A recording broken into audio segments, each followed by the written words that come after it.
All right, let's talk a bit about the brain.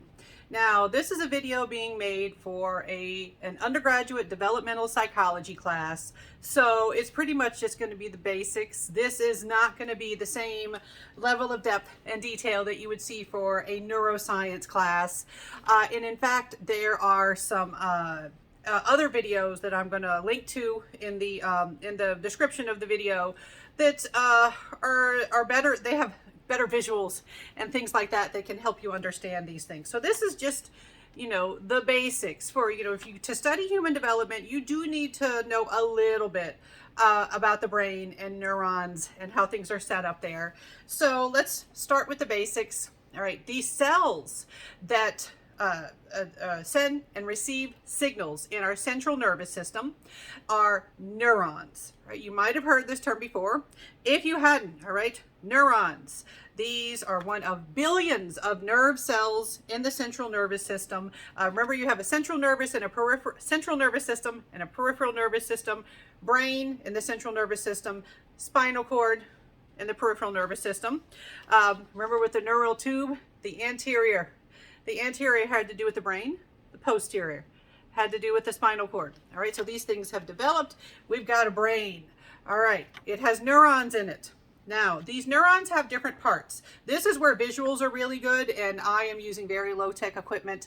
I get really fancy when I put words on the screen, so that's why I am linking to those videos that have good visuals to help you see these things. If you've never seen them before, maybe you don't remember.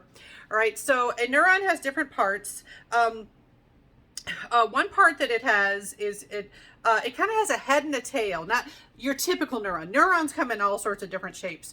We're going to use kind of your most simplified and typical, your kind of default neuron, but they can come in many different shapes. But your simplified neuron that's always often depicted, it has kind of a head and tail region.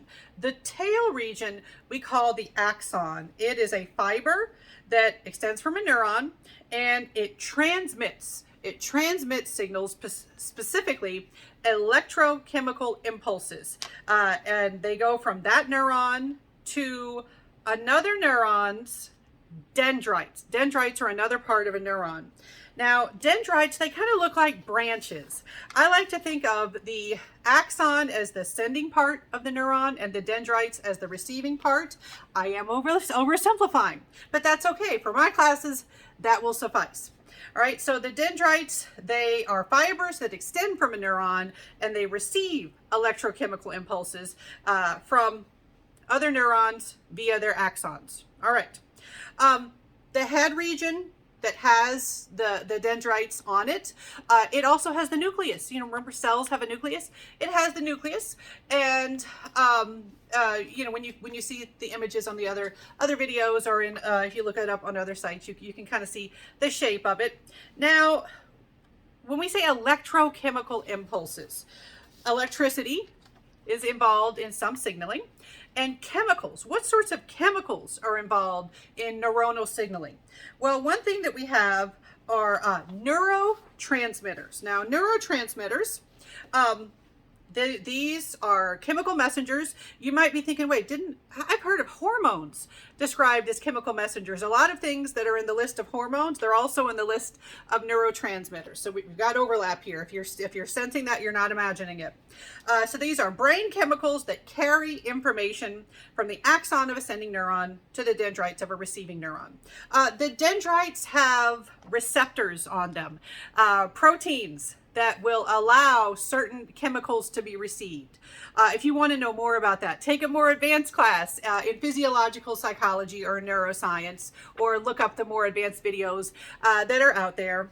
For my class, you need to know these are the chemical messengers. They can be received they are sent from the axon, they are received on the dendrite.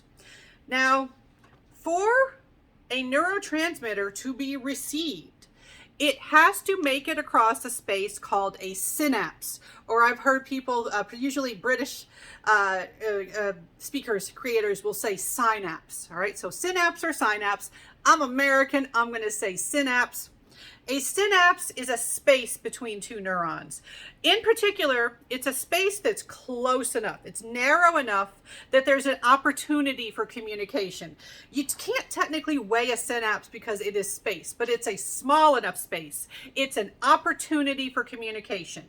It's the intersection between the axon of one neuron and the dendrites of other neurons. I worry when you hear intersection, you're going to think that they touch. They don't actually touch, but they're close enough together that those chemicals, those neurotransmitters, those chemical messengers, the space is small enough that they can make it to the receptors on the dendrites of that other neuron. So synapses have to do with proximity, with being close to each other. Now, another thing that I want to tell you about, important things about the brain are relevant to future discussion for future videos. There's a part of the brain called the cortex that we tend to focus a lot on when we're talking about developmental psychology. These are the outer layers of the brain where most thinking, feeling, and sensing occurs. There are other parts of the brain that are not part of the cortex. Sometimes they'll come up, sometimes they'll be relevant, but we do tend to focus a lot on the cortex. And one very relevant part of the cortex is right up in front. We call it the prefrontal cortex, sometimes the prefrontal lobe, or sometimes people will just say frontal lobe, and but prefrontal cortex. The prefrontal cortex, sometimes abbreviated PFC. The prefrontal cortex is very important for anticipation and looking ahead to things in the future, anticipating what's going to happen, planning based on what you can anticipate. Impulse control. It's also linked to things like personality and how you present yourself to others. All right. Now, think of little babies. Are little babies good at these things? Anticipation, planning, and impulse control? No. Their prefrontal cortex is nowhere near fully developed. If this was a live class, I'd often say, hey, if you had to guess, when do you think that prefrontal cortex is fully developed? And sometimes students will say, I don't know, age 5. They'll give some age, but it's actually more like adolescence. And we're having more and more evidence that it's later and later than we think.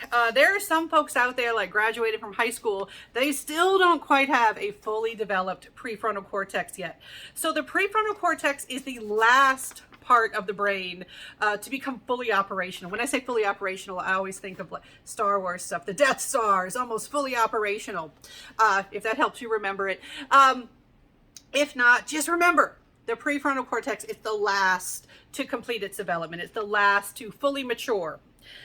All right, so in the prefrontal cortex and elsewhere in the cortex, we have all of these neurons and these synapses. You want synapses to form. You want those opportunities for communication to develop. And so we have this thing called proliferation. Proliferation means just an increase, an abundance. Lots of synapses form. In fact, we have other fancy terms like exuberance and later on pruning. All right, so what are these things? With exuberance, you create more synapses. Dendrites go out, they spread out. The dendrites spread out to try to create more opportunities, to create more synapses. All right, and so early dendritic growth, early dendritic branching is called transient exuberance. All right, just think more synapses come from that. If you want to think the simplest, what do you get from that? You get more synapses with this exuberance. Now, with exuberance, we tend to be very, we go over the top in the beginning. We're like, hey, we are just going to put synapses everywhere. We don't know what we're going to need. We're just going to put them all over the place. And eventually it gets a little crowded. And so around age 2, you start to see a different sort of dominant experience happening where you have pruning. All right. And one of the outside videos I linked to, they say age 2 to 3 for pruning. But definitely it takes away. At first, you have exuberance, and then it's time for pruning. What is pruning? If you have ever done any gardening or things with trees, you might be familiar with the idea that you have to prune away the dead branches. You're like, hey, to keep the plant or the tree healthy, you have to prune away the dead branches. Well, it's like that in our brain too. If a synapse is not used we prune it away. All right, and so sometimes this freaks parents out if they hear about this and they say, wait a minute, so if my child doesn't use it in the first 2 years, they're gonna lose it? And so they panic and they say, so if my child doesn't learn to play the piano in the first 2 years, they'll never learn how to use the piano? And I say, stop, that's not how things work. Typically what we're pruning away are things that like nobody would need. In most circumstances, if you're taking care of your child, you're doing enough. You have to really go to the extreme with a neglectful, abusive, situation for you really to have a situation where something really essential would be pruned away. And that's very rare. We have, very rare situation. Parents, chill. You're doing enough. In fact, one of the things I often like to present in my classes is, particularly in the United States, we have this reputation for thinking of parenting as something where we have to make our children develop. They develop on their own as long as you care for them. And most parents who worry for these things, they care for their children. They are often doing enough, even if they're not giving themselves credit for doing enough. So pruning. It starts to happen. It's an efficient system where you get rid of the stuff that you don't need, and it leads to more efficient signaling. And in the future videos, we'll talk about some more stuff that happens later after age 2 that leads to more efficient transmission too. All right, and so this video combined with the other videos I'm going to link to in the details, they should give you a nice, decent picture of some of the basic stuff that's going on in early brain development with regard to synapses.